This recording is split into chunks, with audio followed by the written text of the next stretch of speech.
पांडव वनवासात असताना मागे होता, पांडव 18 दिवसाच्या कुरुक्षेत्रात असताना पुढे होता, पायुक पाठीशी घातला, एरवी मागे पुढे उभा राहे सांभाळीत, आलिया आघात निवारया, घाली संतासी आसने पूजा करी कायावाच्या म्हणे, एका जनार्दनी जाणे इच्छिले ते पुढे, घाली संतासी आसने पूजा करी कायावाच्या म्हणे, एका जनार्दनी जाणे इच्छिले ते पुढे, हो घाली संतासी आसने, घाली संतासी आसने पूजा करी कायावाच्या म्हणे, एका जनार्दनी जाणे इच्छिले ते पुरवी, एका जनार्दनी जाणे इच्छिले ते पुरवी. काय करत नाही भक्तांसाठी, हिंडे तया मागे पुढे, वा नाशी कोढे सकळई, कोडे सुद्धा संपवतोय महाराज. संकट आणि कोडे याच्यातला फार मोठा फरक, वेळ भेटला तर मी तुमच्या पुढे मांडील. तिसऱ्या कडव्यात घरी दारी वसे हरी, भगवंत घरी राहतो, भक्ताच्या दारात राहतो. घरी पांडवांच्या राहिला, द्वारकेचा राणा पांडवा घरी, द्वारकेचा राणा पांडवा घरी, द्वारकेचा ज्ञानदेव म्हणे व्यासाची या खुना, द्वारकेचा राणा पांडवा घरी, पांडवांच्या घरी राहिला, दारात बळीच्या राहिला. द्वारपाळ होऊन राजा बळीचं दार सांभाळलं. भगवंताला राजा बळीच्या दारातलं काम करत असताना आईसाहेबानं राखी पौर्णिमेच्या दिवशी मुक्त केलं. राखी पौर्णिमेच्या दिवशी तसे 2 कारण आले बळशत्तर पुराणात, त्याच्यापैकी एक सांगतो. आईसाहेबांनी नारदाला विचारलं, नारदा मालक कुठे आहेत? सांगत नव्हतं संन्याशी, कारण हे संन्याशी भजन करत होतं पंढरपुरातल्या मालकाचं, आणि पंढरपुरातल्या मालकानं त्या संन्याशाला सांगितलं होतं मी कुठे आहे ते लक्ष्मीला सांगू नको, मला बळीची सेवा करायची. पण आईसाहेबाने विनंती केली, नारदा जितकं महत्त्व तुम्ही माझ्या मालकाला देतात त्याच्या पाठीमागं माझं सुद्धा अनन्यसाधारण महत्त्व आहे, मला सांगा मालक कुठे आहेत? राजा बळीची इथे. बाईसाहेब आईसाहेब हुशार होत्या, लक्ष्मी येते. लाल दोरा घेतला आणि राजा बळीच्या हातात बांधला. झालं बहीण भावाचं नातं. ताई काय देऊ तुला? ती कशाला जेवारी मागल? बाजरीन मकान जेवारीन साड्यान चोळ्यान लुगडीन हे धुडकेन धाडकेन कशाला मागेल ती? हा, कोणाला पैसे द्यायचे तर कोणाला बस स्टँडला थाटी घेऊन बसवायचे, हे जिच्या हातात आहे तिला लक्ष्मी म्हणतात, ती कशाला याला मागल काही?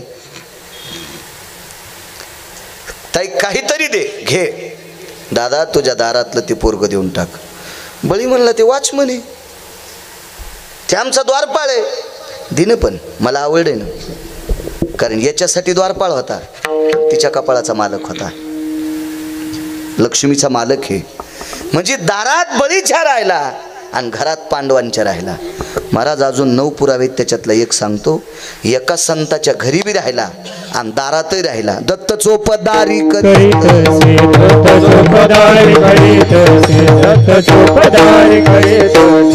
म्हणे देव राबे त्यांचे घरी, म्हणे देव राबे त्यांचे घरी, म्हणे देव राबे त्यांचे घरी, म्हणे देव राबे त्यांचे घरी. दत्त चोपदारी करीत चोपदारी करीत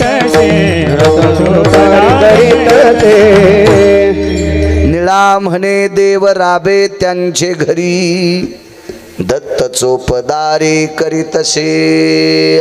घरातली सगळी कामं केली म्हणजे घरात आहे, आणि चोपदारी म्हणजे दारात आहे. शांती ब्रह्म एकनाथ महाराजांकडे पैठणच्या मालकांकडे घरातही दारात आहे, पांडवांच्या घरात आहे, बळीच्या दारात आहे. पांडव वनवासात असताना पाठीमागे, कुरुक्षेत्रात असताना पुढे. देवाला भाविक आवडतो, आणि भाविकाची तो आवडीनं सेवा करतो, त्यांचे कोडे संपवतो. निळोबाराय शेवटच्या कडव्यात म्हणतात, निळा मने संदेह नाही. संदेह म्हणजे शंका. निळोबाराय म्हणतात तिळ मात्र शंका घ्यायचं काम नाही. देवाला भक्त आवडतो, देवभक्ताचं काम करतो, त्याच्या मागे पुढे राहतो, त्याचे कोडे संपवतो, त्याच्या घरीदारी राहतो, त्याची वाटेल ती पडलेली कामं करतो. याच्यात तिळ मात्र शंका घेऊ नका, संदेह ठेवू नका. असं सांगते कोण? गिरगावचा बाळू नाही, निळोबाराय. सज्जनांनो, वाक्य हे पावरबाज माणसाचं मानल्या जाते. नुसतं जिभेनं पावरबाजे त्या भंगिऱ्याला कोणी मोजित नसते. त्याच्या आचरणातली पावर असली पाहिजे, त्याच्या कर्तव्यातली पावर असली पाहिजे, त्याच्या श्रद्धेतली पावर असली पाहिजे. आणि निळोबारायची पावर अविनाश पावर हा इंग्लिश शब्द आहे ना, इंग्लिश मलाही फिरून फिरून एका वेळेशी आले ते शब्द. एवढी निळोबारायची पावर मोठी आहे. राजे हो, मुठभर पैसे ज्याच्याकडे आहेत का त्याच्या विरोधात जाता येत नाही. ज्याच्याकडे मुठभर पैसे आहेत का त्या भंगिऱ्याच्या विरोधात जाता येत नाही. विश्वात कोणाला ठेवायचे आणि कोणाला मळ्यात नेऊन फुकायचे हे ज्याच्या हातात आहे त्याला जगाचा बाप म्हणतात. आणि त्याला सरळ सरळ म्हणावा, आम्ही तुला ओळखीत नाही. निळा म्हणे आम्ही नोळ खोजी देवा आणि तू कयाचा धावा करीत असो. सामान्य धाडस आहे का हो? येथे तुझं लागी बोलाविले कोणी? सरळ सरळ म्हणावं देवा तुला बोलवलंय कोणी? इतकी हिम्मत ज्या साधूची आहे, एवढं धाडस आहे. आपण चेष्टा करतो, ज्याला संध्याकाळचा ठिकाणा नाही ते दिल्लीतल्या लोकांची इचकीत आहे. आणि कोणी विचारायला त्याला घरी वाट्यावर बसल्या बसल्या तंबाखू चळता चळता, ते दिल्लीतल्या लोकांची इचकीत आहे. हो, माघारी बर का. आणि समोर आल्यावर बुटाड चाटी तू. हा पानछेटपणा कोणालाही करता येईल, पण सरळ सरळ देवाला म्हणावं, देवा तुम्हाला आमंत्रण नाही आलात कशाला? इतकं धाडस कोणाचं असू शकते? आणि एवढ्या निधड्या धाडसी महात्म्यांचं वाक्य, याच्यातल्या एकाही गोष्टीसाठी संदेह घेऊ नका. हा साधा सोपा सरळ अभंगाचा अर्थ. झालं कीर्तन. विठाला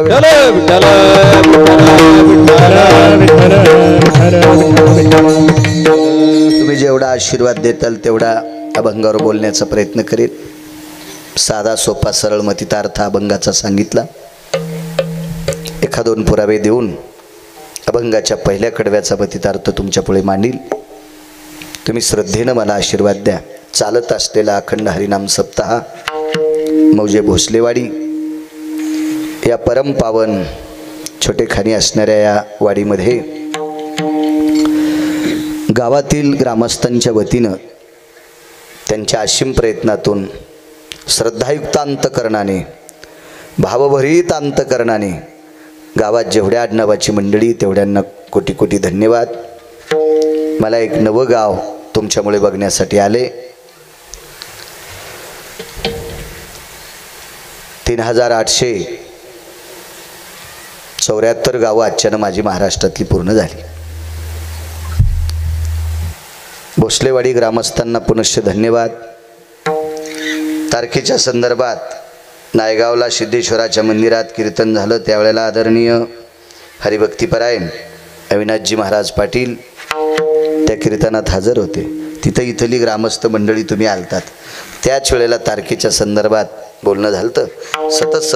सतत आदरणीय अविनाश महाराज संपर्क करत राहिले. मलाही येण्याचा योग आला. पाठसून माझ्यासोबत आज स्वतः ते आलेच सुद्धा. आदरणीय काळे गुरुजीसुद्धा त्यांच्यासोबत आहेत. अविनाश महाराजांना धन्यवाद.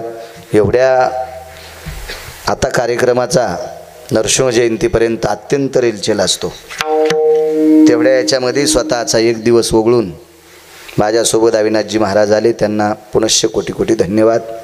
मृदंगाचार्य हरिभक्तीपरायण रवींद्र महाराज चव्हाण गोड पक्वाजावर प्रभुत्व विद्यार्थी तुमचेच आहेत. छान छान. हे धोत्र घातल्यावर नीट दिसतेत. संस्था ज्यानं टाकली अविनाशबुवा, कुठलाही माणूस हुशार पोरग संस्थेत टाकीतच नाही. म्हणजे हे वेळ येत असं म्हणायचं नाही, बरोबर का? हे बुडातले गाडगे फोडीत येत का ते यायला नीट करायला पाठवायचे, आणि वेळेला उठून शाळेत जात आहे का ते घरी ठेवायचं. महाराज हे आमचं नीट करा बाबा, नाही आम्हाला परमार्थिक करायचं, ते कशातच बसन म्हणून यायच्याकडं. पण उद्या भविष्यातल्या माझ्या ज्ञानोबाराय तुकोबारायची तारे असतील नामाचं चिंतन करणारी, त्या महाराष्ट्राच्या मातीमध्ये विटेवरच्या मालकाचं, काशीतल्या मालकांचं, ज्ञानोबाराय तुकोबारायच्या नामाचा उदो उदो करणारी ही निष्ठावंत वारकरी ज्या ज्या महाराज घडवतात त्यांना धन्यवाद. आदरणीय एम रवींद्र महाराज चव्हाण विद्यार्थी घडवतात, तुम्हाला सुद्धा धन्यवाद, प्रणाम. हरिभक्तीपरायण वैभव महाराज, वा त्यांचं नावही वैभव आहे. मृदंग क्षेत्रातही तुमचं गोडसो. हरिभक्तीपरायण तुमच्या बाजूचे आमचे, हो मागे एका श्राद्धाच्या कीर्तनाला पण आपण होतो तिथं. महाराज विजय महाराज तुम्हाला सुद्धा धन्यवाद, प्रणाम. आमच्या परिसराला लाभलेलं, जालना जिल्ह्याला अत्यंत नाविन्यपूर्ण गायन क्षेत्रातलं अत्यंत तज्ज्ञ रत्न, सात्विक तात्विक, फार दिवसापासनं माझी जवळजवळ 20-22 वर्षापासनं आमचा फार जुना परिचय. आदरणीय आमचे नालेगावकर महाराज आहेत, महाराजांना सुद्धा धन्यवाद, प्रणाम. त्यांच्यासोबत तोडीस तोड चाल म्हणणारे गोरख महाराज आहेत, बाजूचे दादा परभणीकर, म्हणजे आमचीच परभणीकर. वा वा वा, मानवत तालुक्यामध्ये. हो चांगलं आहे. वा वा, काय गप्पळी झळकती ना आपलं तुपलं ओळखीती म्हणतात, काय मजाच. विडाला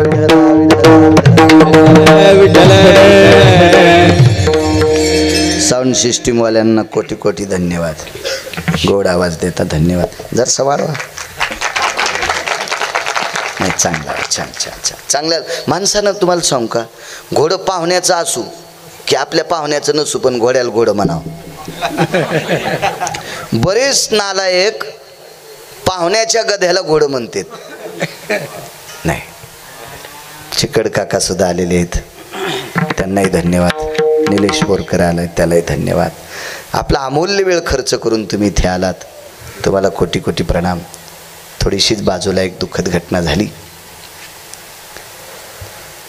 ती काही तुमच्या आमच्या हातचा विषय नाही, प्रभूचा नियम आहे, तो निसर्गाचा नियम आहे. येता येताच आम्ही त्या गाड्या भरपूर पाहिल्यावर अविनाश महाराज म्हणले इथं खूप गर्दी दिसते, त्या अर्थी काहीतरी दुःखद घटना झालेली असावी. इथं आल्यावर निरोप लागला. असो, त्याच्यामुळं मी वेळेत आलतो, अर्धा तास उशिरा सुरू, कारण सगळी लोक बऱ्यापैकी तिकडे गेलती, त्याच्यामुळं उशिरा कीर्तन सुरू करण्यात आलं. असो,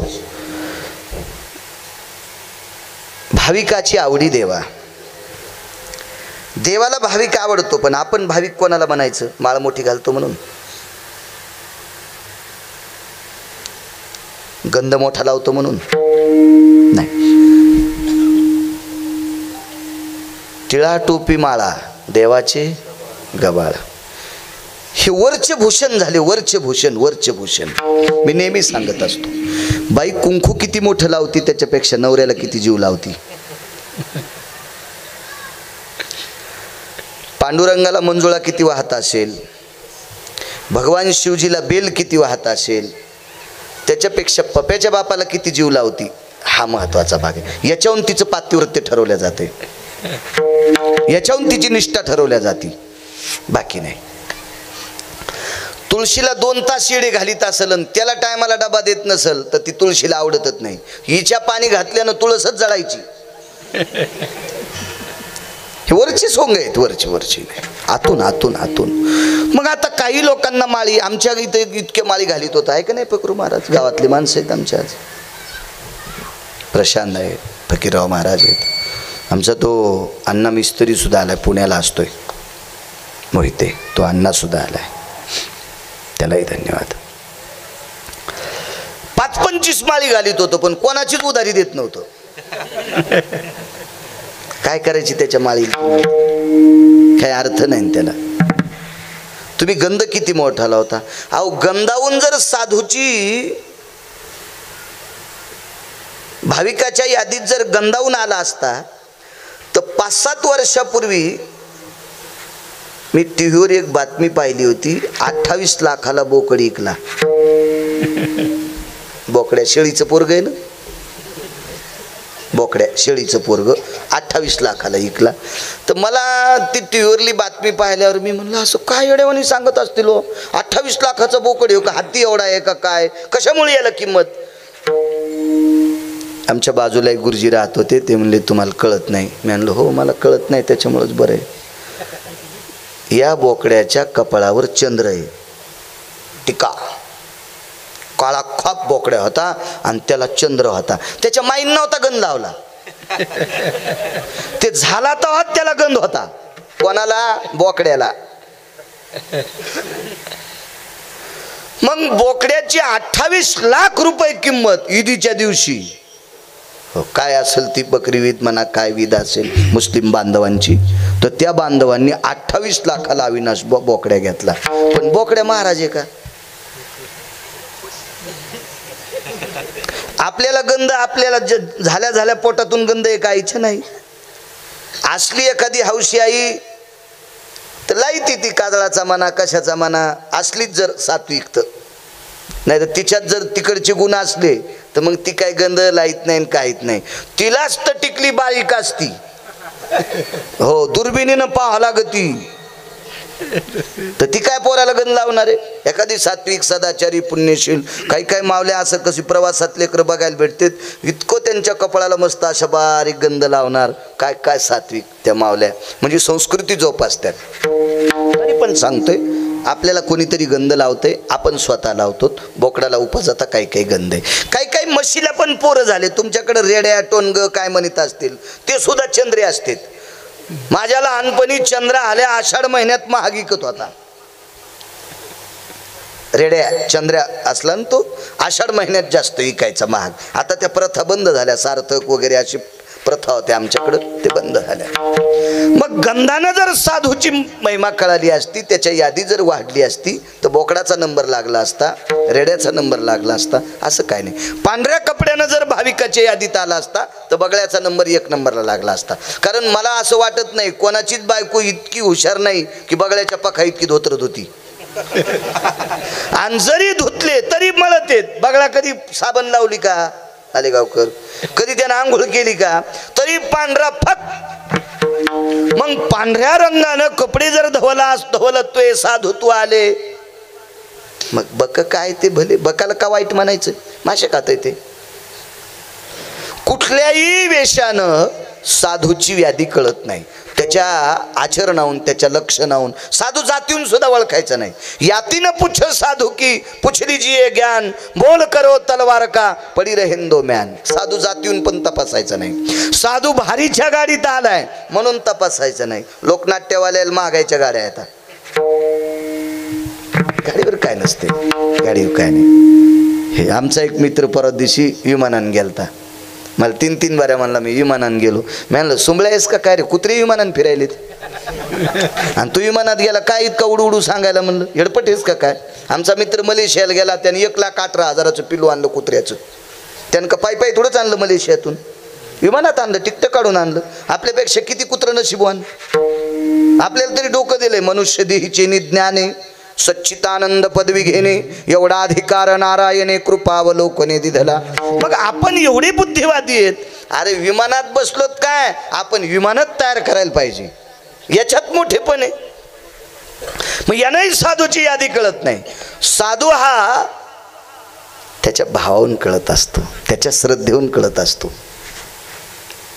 भाविकाची आवडी देवा, ज्याचा भाव अत्यंत ओतप्रोत भरलेला आहे, तो साधूची बरीच लक्षण सांगितली ना. सर्वाभूती दया, साधू म्हणावे आयशिया, असे काही लक्षण आहेत.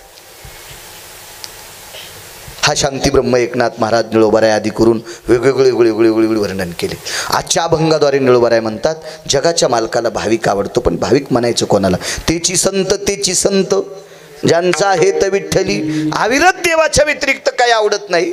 देवावर आतुर ज्यांचा भाव आहे ती माणसं देवाला आवडतात. देवा कारणे भाव तस्मात, त्याला फक्त भाव, पैशाचा काही संबंध नाही त्याला. अद्याप नाही अद्याप. त्याचे पायी घाला मिठी, मोलने घे जगजेटी, भावा एकासाठी खांदावा हे आपुल्या. भाव काही न लगे का भावाची कारण तुका म्हणे आण विठोबाची तुका म्हणे आण विठोबाची काही न लगे का भावाची कारण तुका म्हणे आण विठोबाची तुका म्हणे आण विठोबाची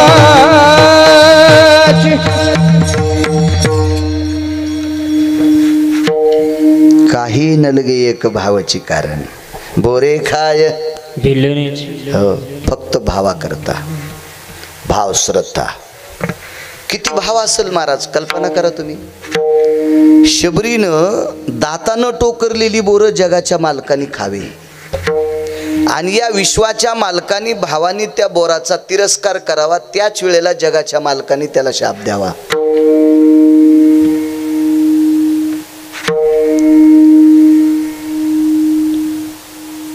त्याच्या भावाला कोणी तडा आणला त्याच्या श्रद्धेला कोणी तडा दिला की त्याला भावानं दिलेला तडा सुद्धा आवडत नाही भाऊ वेगळा आणि भाव वेगळा भाऊ म्हणजे लक्ष्मण आणि भाव शबरीवर बघा भाव किती आवडतो देवाला लक्ष्मणाला शक्ती लागल्याच्या नंतर लक्ष्मणाचं डोकं मांडीवर घेऊन रडणारे पंढरपुरातले मालक हेच मालक पण याच लक्ष्मणाचा एके दिवशी अंतकरणात ओतप्रोत राग आला तेही मालक तेच भाव सांगतो देवाला भाविक किती आवडतात सज्जनांनो ज्या स्त्रीनं जीवनाच्या यछावत पर्वाला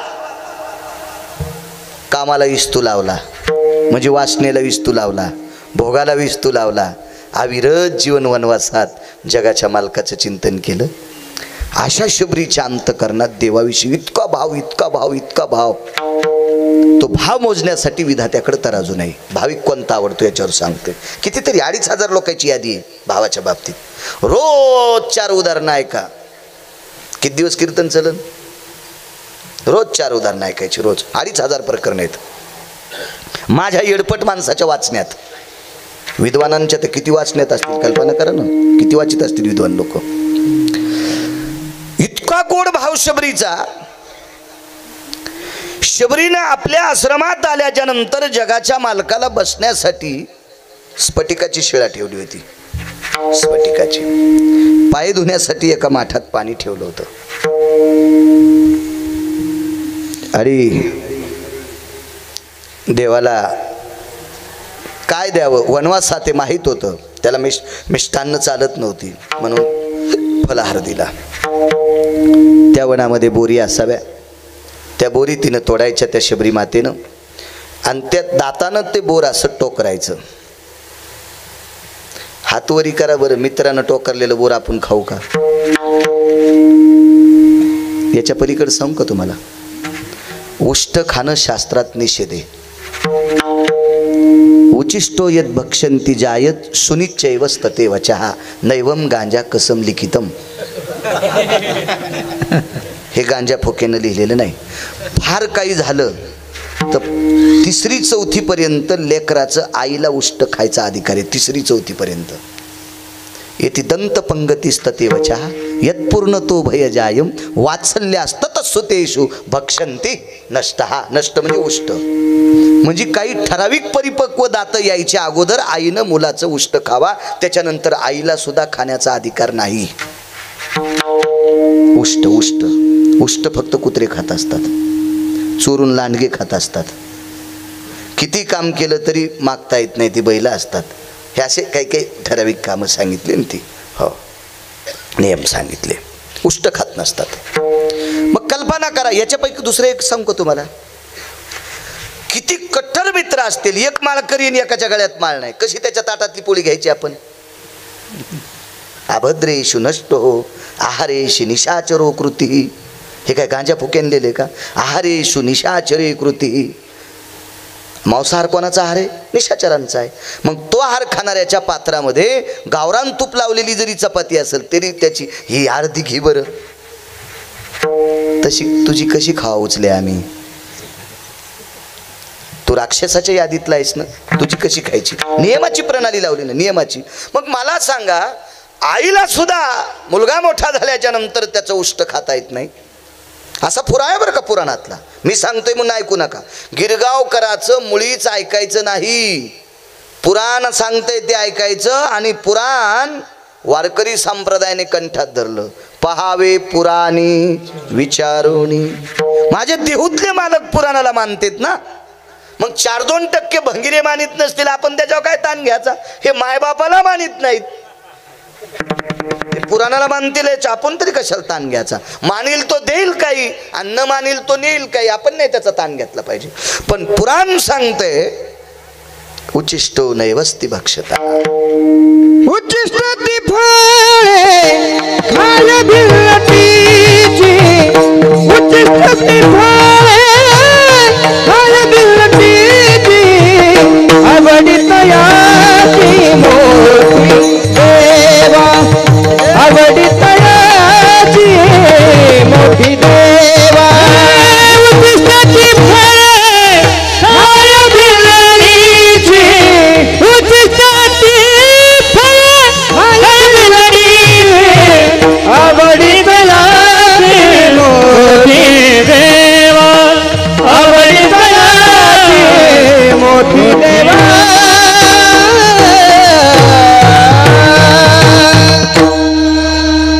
कॉफी करणारा पण माणूस हुशार असतो बरं.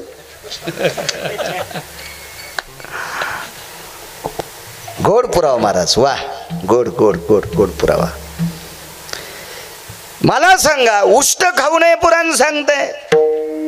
पुराणाला अनुमती कोणाची आहे? पंढरपुरातल्या मालकाची. आणि याने उष्ट कोणाचं खाल्लंय? भिल्लीनबाई. लाहुर, चित्र, सशे, रानडुकर धरणाऱ्याची पोरगी. कोण्या कुळातली होती ती? भिल्ल कुळात. संप्रदायात जातीचा संबंध नाही. हो का उत्तम चांडाळ, त्याचे पायी माझे कपाळ, पंढरीचे वारकरी त्यांचे पाय माझे. तुका म्हणयाती हो का तयाची भलती, हो का तयाची भलती, हो का तयाची भलती. तुका म्हणयाती हो का तयाची भलती, हो का तयाची भलती, हो का तयाची भलती. पण तो वारकरी पाहिजे, तो वारकरी. वैष्णव चांभार धन्य त्याची माता. सजन नावाचा खाटीक होता, खाटीक होता. कबीर मोमीन लतीफ मुसलमान, सेना नावी जान विष्णुदास. ते संप्रदायात असावे, मग जातीचा संबंध नाही. बिल्लाच्या कुळात जन्माला आलेली पोरगी, तिच्या दातानं टोकरलेली बोरं जगाच्या मालकाने खावी. 2 द्रोणे होते, एक शेषाला दिला, एक विष्णूला दिला. विष्णू म्हणजे राम, शेष म्हणजे लखनलालजी.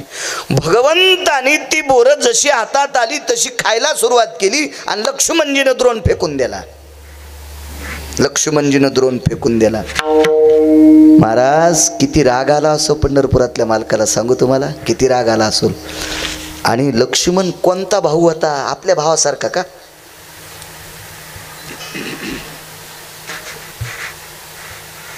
एकत्रित राहा, तू सासरवाडीत दिडीन पैसे वाटी तू, आणि वायला निघायच्या टायमाला दिवाळं काढी तू, आणि वायला निघल्याच्या नंतर मग बंगला बांधितून मग सासरवाडीतले पैसे लांबदोऱ्याने सोडलेले आण तू. असा नालायक भाऊ असतो का ते? कोणाला म्हणायचं लक्ष्मण? महाराज, उर्मिले सारखी पत्नी घरी ठेवली, आणि भावाची भावजेची सेवा करण्याकरता वनवासात. 14 वर्ष 27 दिवस पाण्याचा थेंब नाही, पाठ जमिनीला नाही. अशा भावाला शाप दिला. लखन, लक्षात ठेव, माझ्या शबरीच्या बोराचा प्रसादाचा अपमान केलास, याच प्रसादातून मरता मरता वाचशील.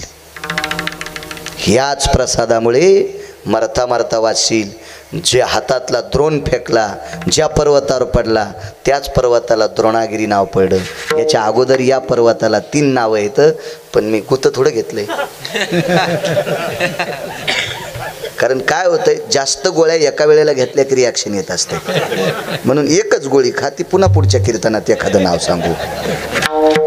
या पर्वताला 3 नावं आहेत, 3 3 3. अजून एकही प्रचलित यादीत आलेलं नाव नाही, फक्त पुराणात आहे. आपण वाचत नाहीत, हा दोष आहे आपला. आता पुराणं वाचवायला अविनाश बुवा फार काही अडचणी नाहीत. सगळे पुराणं मोबाईलमध्ये डाटा आहेत, माझ्या नाहीत म्हणा. आता जाऊ द्या, आपला मोबाईल जाऊ द्या, आपला माझ्याहून तुम्हाला काय करायचं, पण तुमच्याकडे आहेत ना खपक्या. सगळी पुराणं तुम्ही बटन दाबल्याबरोबर तुम्हाला त्या पुराणात सापडतील. अत्यंत सोपे. महाराजाला प्रमाण सापड मोगा. मी उगा नाही म्हणलं कॉपी केली. विठाला विठाला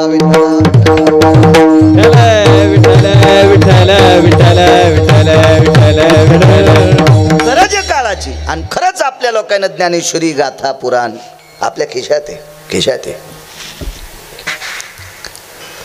या पर्वताला अगोदरची नावं 3 आहेत. केलं एखाद्या नाव प्रचलित ते नाही. का केलं नाही? कारण त्या नावाला तडा दिला कोणी? पंढरपुरातल्या मालकानं. आणि नाव उज्ज्वल केलं द्रोणागिरी. जिहम नगाम द्रोणा जायते. जो बोराचा द्रोण भिरकावला तो द्रोणागिरी नावाच्या पर्वतावर पडला. आणि लखन, अरे मरता मरता ह्याच वस्तू तुला वाचवतील, ह्याच वस्तू वाचवतील, ह्याच वस्तू वाचवतील, याच याच याच याच याच. आणि त्याच बोरापासनं 4 प्रकारच्या वनस्पती, शल्ल्या विशल्ल्या अजून 2 नाव आहेत, ह्या प्राप्त झाल्या. आणि शेवटी लक्ष्मणाला शक्ती लागल्याच्या नंतर त्याच्यात त्या टाकल्या. मला एक म्हणायचे, देवाला जो भाविक आवडतो का त्याचा अपमान जर सख्या भावानं केला तरी देवाला सहन होत नाही. बस झाला नीत का पुरावा? लक्ष्मणासारखा भाऊ असेल का कोणाला? तेवढा मोठा भाऊ बुवा, त्यालाही शाप दिला, माझ्या शबरीचा तिरस्कार करतोस. चला, शबरीचा भाव किती गोड. आता पुढं पहा, बघा पुढं. भाविक कोणाला म्हणत नसते, तो कोणाला नसते भाविक. आमच्या गावात एक महाराज आले आणि महाराज आल्याच्या नंतर त्याला आंघोळी घालून लागली सगळी लोक. जुनाट महाराज होते.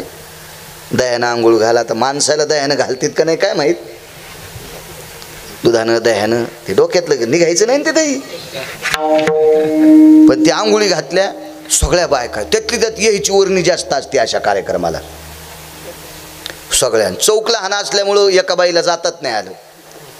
मग त्या बाईनं काय केलं, महाराजाला आंघोळ घातलेलं पाणी मोरीतून आलतं का ते पिलं. तर मी तिची चप्पल शोधू लागलो, हिची चप्पल कुठे? ते एक जण म्हणला कशाला? मधल्या महाराजाला माणसं आणि महिला श्रद्धेनं आंघोळी घालायल्यात, हिला आंघोळ घालायला भेटली नाही म्हणून महाराजाच्या अंगावरचं पाणी मोरीतून आल्याविनं पिलंय. हिच्या चपलाचंच मंदिर बांधितो मी. हिचा भाव किती गोड असेल, हिचा भाव किती गोड. पण त्या महाराजाचं कीर्तन सुरू झाल्यावर ही झोपली होती. कसं भाविक म्हणता येईल? गेलायचा नदीला भाव. असं कोणालाही भाविक नाही म्हणायचं. अद्याप नाही, अद्याप नाही. काहीचा शकंदापुरता भाव असतो, तू लगेच बदल, तू लगेच बदल, तू काय काय त्याच्यात त्याला कुठं भाविक म्हणत असतात का? बघा शबरीचा भाव. भगवंताचे पाय धुण्यासाठी माठात पाणी आणलं होतं, मातीचं गाडगं होतं. आवाज आवाज करा मोठा करा. पाणी आणलं होतं आणि त्या पाण्यात असं बोट बुडवल्यावर शबरीच्या लक्षात आलं पाणी जास्त शीतल आहे. आणि भगवंत चालत आलेत. तुम्ही अजून लक्षात घ्या, शेतात काम करून आलेल्या मालकाला, दिवसभर काबाड कष्ट शेतात काम करून आलेल्या मालकाला घरी आल्या आल्या बायको जर कोमट पाणी पाय धुवायला देत असेल तर त्यानं समजायचं मी स्वर्गात आहे. त्यानं समजायचं मी स्वर्गात आहे. किती बी काम करून आल्यावर तिचं तोंड कसनुसच होत असेल, बंगल्यात राहिला तरी त्यानं म्हणायचं मी मसन वाट्यात आहे. कर्कशे संगती दुःख उदंड फजिती. मला सांगा, थकून भागून आलेल्या माणसाला कोमट पाण्यानं गरम पाण्यानं पाय धुतले की शिनभाग असा मोकळा होत असतो. विटेवर आमच्या शबरीच्या लक्षात आलं, चालत आल्या जगाचा बाप, इतकं शीतल पाणी कसं पायावर टाकायचं. म्हणून शबरीने एक पर्याय सोचला, आता आणावं कुठे यावेळेला पाणी. म्हणून देवाच्या तळव्याखाली हात घातली आणि स्वतःचं डोकं ठेवलं. भाव सांगतोय, भाव भाव भाव भाव सांगतोय. आणि डोळ्यातल्या पाण्यानं, आवाज, डोळ्यातल्या पाण्याने भगवान प्रभू रामचंद्राचे पाय शबरीनं धुतले. पाणी कोमट असते डोळ्यातले. अश्रू जे असतात का विनाश पाटील, हे कोमट येत असतात. कडकही नाही, थंडही नाही, सूक्ष्म असे कोमट साजूक साजूक गरम पाणी डोळ्यातून येत असतं. पांढरं शुभ्र पाणी शबरीच्या डोळ्यातलं. ते अश्रू दुःखाचे नव्हते, ते आनंदाचे अश्रू होते की जगाचा पाप माझ्या या झोपडीत आलाय, विश्वाचा पाप माझ्या या झोपडीत आलाय, म्हणून ते आनंदाचे अश्रू डोळ्यातून पडत होते. पण परिणाम काय झाला सज्जनांनो, डोळ्यातलं पाणी पांढरं पडत होतं आणि पायाला घासल्याच्या नंतर पाणी लाल होत होतं. शबरीनं शहानिशा केली, पाणी लाल का होत असावा? हातावर पाणी लाल साचलेलं आहे. पाणी सांडून दिलं, पुन्हा डोळ्यातल्या पाण्यानं अश्वांनी पाय धुतले, तरी हातातलं पाणी लाल. हातातलं पाणी सांडून दिलं आणि वाकून तळवे पाहिले तर भगवंताच्या पायाला वर्ण झालते, वर्ण. कारण 14 वर्ष 27 दिवस बिना चपलाचा, 14 वर्षाचाच वनवास होता, हे 27 दिवस शिल्लक झाले. हो, तेवढ्या त्या रस्त्या काट्या कुट्यानं चालत असताना पायाला वर्ण झाले. भाव सांगू सज्जनांनो, भाव नुसती देवाच्या पायाच्या जखमा पाहिल्याच्या नंतर आगावरुतया चक्षुचे निपाती, एका एक मिने स्थिती. वरचं पापण खालच्या पापणाला लागतंय तितका वेळ सुद्धा लागला नाही नालेगावकर, संधीशी प्राणच सोडला. माझ्या प्रभूला इतका त्रास, माझ्या प्रभूला इतका त्रास, माझ्या प्रभूला इतका त्रास. मग तिथं तेचे येणे जाणे खुंटले, तेचे येणे जाणे खुंटले आणि गोलोकाचं अधिष्ठान दिलं. तिथं 18 लोक खुर्चीवर बसलेले होते. आता ते 18 लोक खुर्चीवर बसलेले होते, ते काही सामान्य होते का? त्याच्यातल्या एका महाराजाच्या जटा इतक्या मोठ्या होत्या, त्या जर पांगिल्या असत्या तर 10 गाव झाकले असते. विनोदात सांगायचे रंगनाथ गुरुजी परभणीकर, एवढी अनुरागी, नखाच्या चुंबळी वळलेल्या. त्या खुर्च्यावर बसायची काय पांचटाची लायकी असती होय? तिथं चालत जाता येत नाही, विमानात जाता येत नाही, कशात नाही. तिथं फक्त भगवान विष्णू परमात्म्याचे पार्षद सोबत असले तरी जाता येते.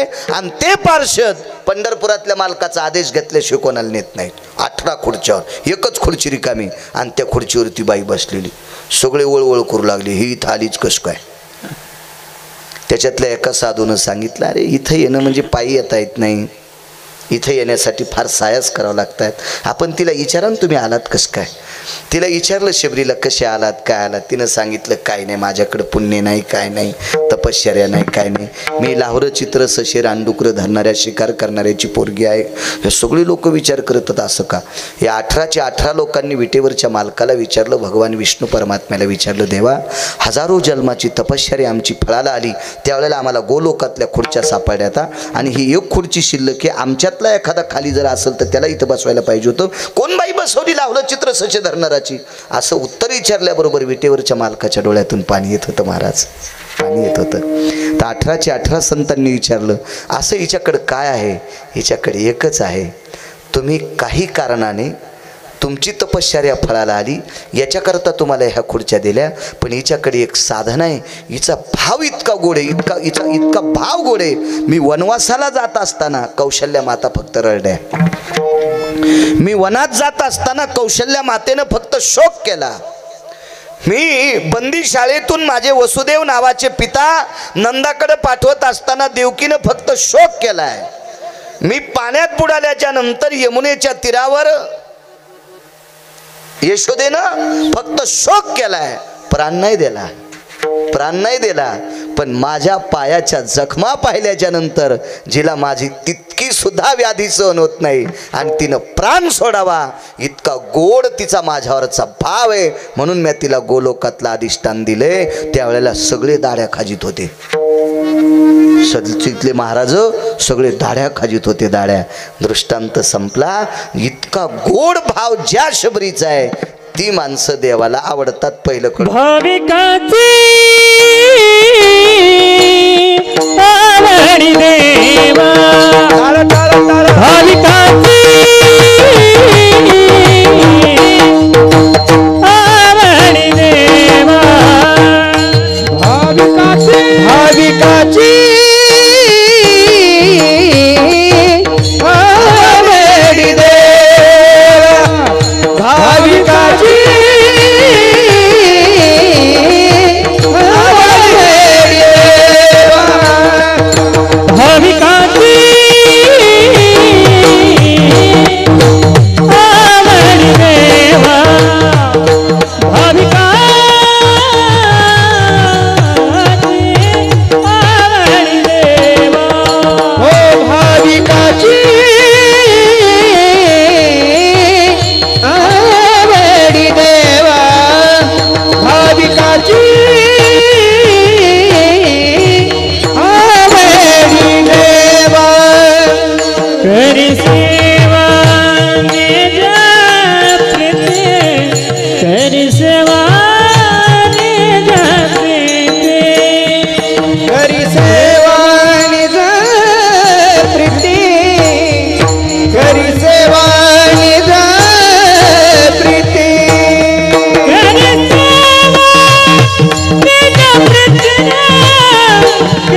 अन्नाच्या मालकावर भाव आहे, तो असू शकतो का विनाश भाऊ आपला? नाही नाही नाही नाही, ती शबरी शबरीच आहे.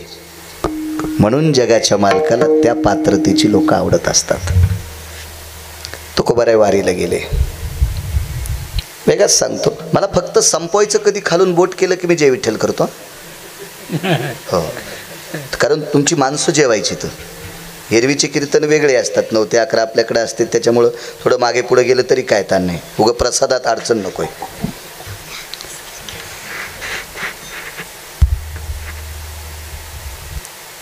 वारीला गेले तुकोबाराय. तुकोबाराय वारीला गेल्याच्या नंतर श्यामकाका नावाची एक श्रीमंत व्यक्ती, मनानं बरं, मनानं श्रीमंत, आणि श्रीमंत माणसाचे नौकर होते. 2 उपमा, एक तर मनाने श्रीमंत होते आणि श्रीमंत माणसाचे नौकर होते श्यामकाका. किती श्रीमंत? त्यांच्या मालकाकडे 3600 एकर ऊस होता, 3600 एकर. गोळ्या नाही संपल्या माझ्या, माझं काही असं डोक्याला परिणाम घेणं काय नाही, याचा आणि याचा काही संबंध येत नाही. मी काही गांजा ओढीत नाही पुन्हा. म्हणजे असं तुम्हाला वाटेल इतका ऊस असतो का? वाचून सांगतोय. पुण्याचे आबाजी गुळवे तुकोबारायचे सासरे, जिजाबाईचे वडील, 3600 एकर ऊस होता. त्यांच्याकडे मुनिमत्व केलं श्यामकाकाने. दुसऱ्याची सेवा करणाऱ्याचा भाव किती गोड असला पाहिजे लक्षात ठेवा. मालकाला जर 10 लाखाचं उत्पन्न झालं तर गड्याने म्हणा 12 लाखाचं व्हायला पाहिजे होतं. असा सेवकाचा भाव असला पाहिजे. 15 लाखाचं उत्पन्न झाल्यावर याच्यातले 7.5 लाख रुपये मला कसं काय येत नाही, असा जर गडी म्हणत असेल तर तसंच जमल. ते चुकीच्या गोष्टी आहेत ना, त्या चुकीच्या आहेत. काय काय नाविन्य असेल सज्जनांवर कल्पना करा. ते गडी ते मुनीम पुण्या देहूला आले आणि आढावा घेतला तुकोबारायच्या घरचा. वेगाच सांगतो. आणि लक्षात आलं तुकोबारायची प्रापंचिक परिस्थिती ढासळलेली आहे. म्हणजे संसारातली जी दळणवळण क्रिया असते, जेवणे खाणे पिणे, याची परिस्थिती तुकोबारायची नाजूक आहे असं श्यामकाकाच्या लक्षात आलं. आणि श्यामकाकाच्या दुसरंही लक्षात आलं की तुकोबारायची ही परिस्थिती जरी नाजूक झाली असेल तरी तुकोबाराय द्रव्य स्वीकारित नाहीत. ते गहू ज्वारी स्वीकारणार नाहीत. 3600 एकर, अहो 3600 एकर ज्याच्याकडे ऊस असेल त्याच्याकडे गहू ज्वारी किती असतील? काही कमी असेल का? पण तुकोबाराय स्वीकारित नाहीत हे श्यामकाकाला पुरेपूर माहीत होतं. म्हणजे श्यामकाका इतके विवेकाच्या टोकावर आरूढ होते. म्हणून श्यामकाकाने विचार केला तुकोबारायला सुद्धा आवडेल किंवा मी केलेला व्यवहार तुकोबारायला सुद्धा पटणार नाही, असं मी वागणारच नाही. त्यांनी गायन मसड तुकोबारायच्या घरी नेऊन घातली. तिला आंदण देण्याची पद्धत म्हणतात. लग्नात देत होते पूर्वी. वेगात सांगतो. ते निघून आले. गाईचं दूध लेकरं खात होते. जिजाबाई विवेकाचं टोक होत्या.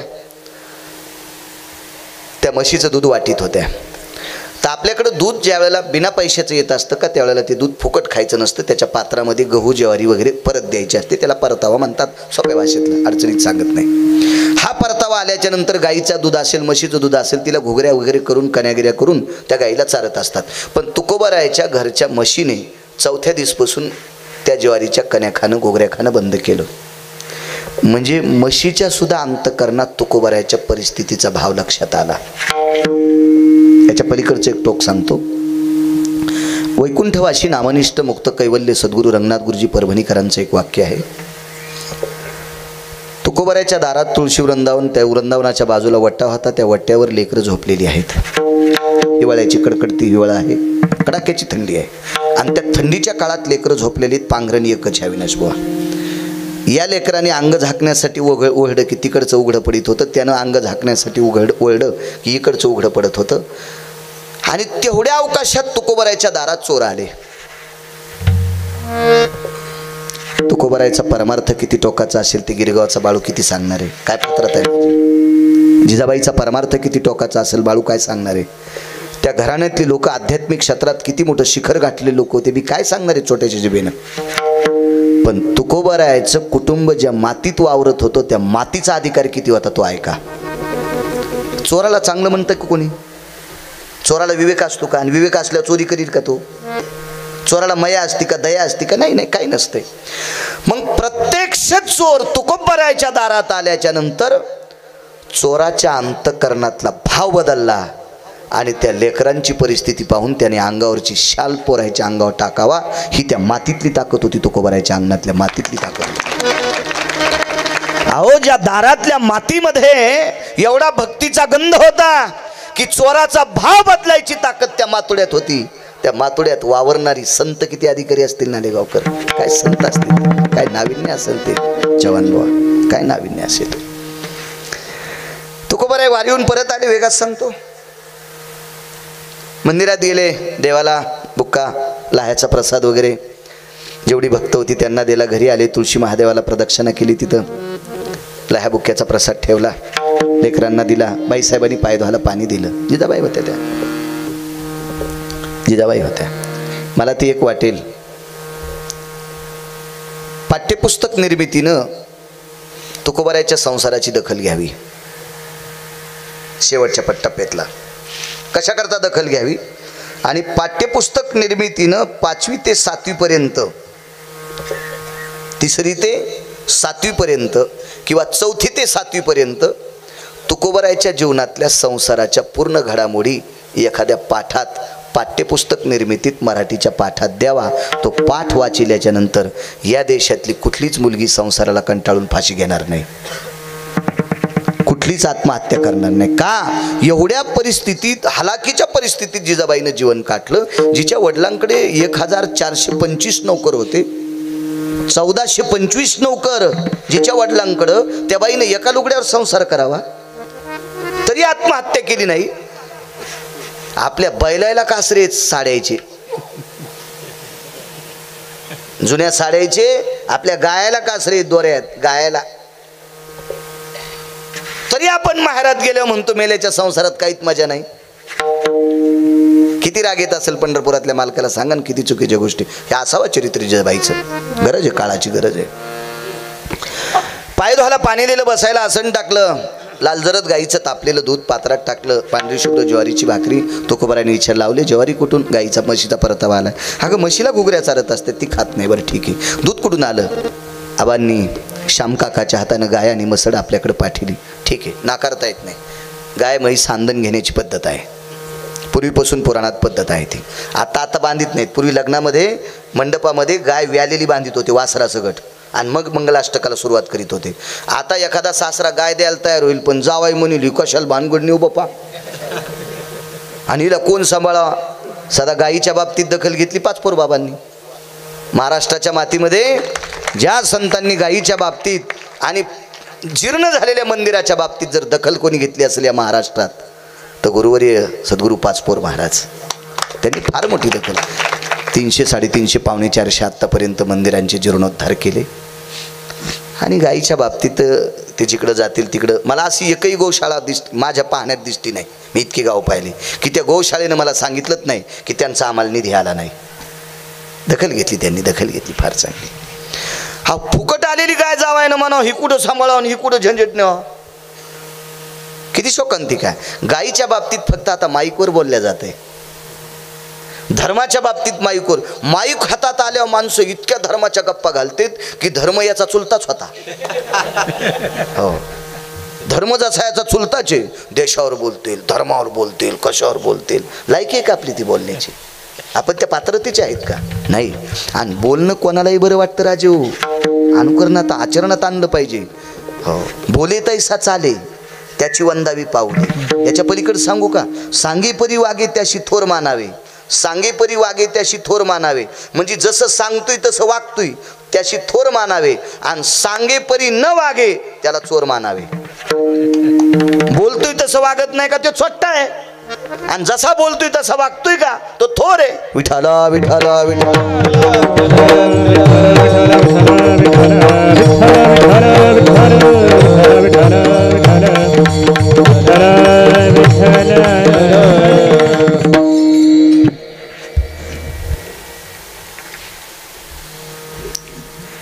गाय आहे ती, ठीक आहे.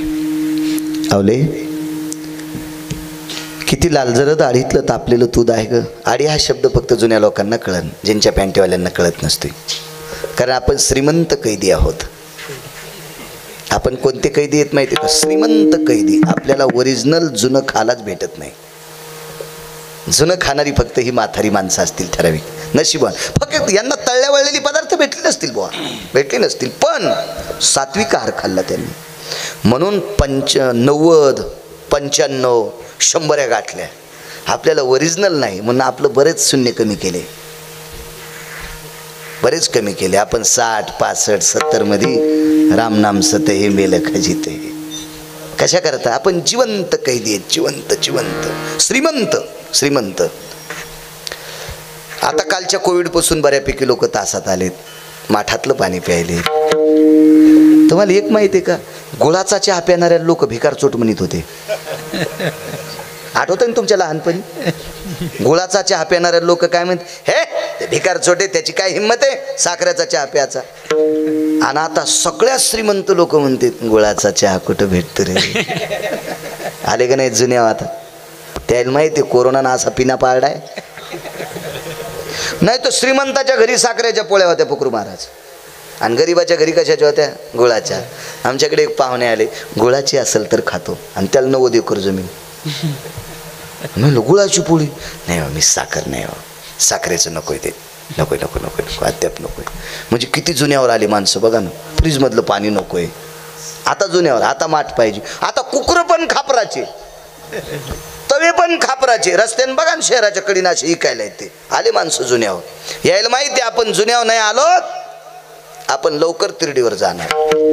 याच्या पलीकडे सांगू का? शेतात येडा करायला जाणार नाहीत, पण 5ला रोड जाम करायला येत. शेतात येडा करायला जाणार नाहीत, पण 5ला रोड जाम. एकाव 1 11, एकाव 2 12, आणि तिथं चिकून ताण इकून हवा काढ. म्हणलं तिकडं जाय ना काळ्या रानात. तो रोड टॅक्स भरला का सोमळ्या जाईन ना ऊसाचं ट्रॅक्टर बोकन देऊन. तिकडे जाईन काळ्या मातीत, मार तिकडे हापशे पाय. कोणीकड तर कोणीकड काय, कोणीकड कोणीकून हवा काढायची, कोणीकून घालायची. तिकडे पाय तू. इथं रोडवर कशाला हातपाय ताणायला?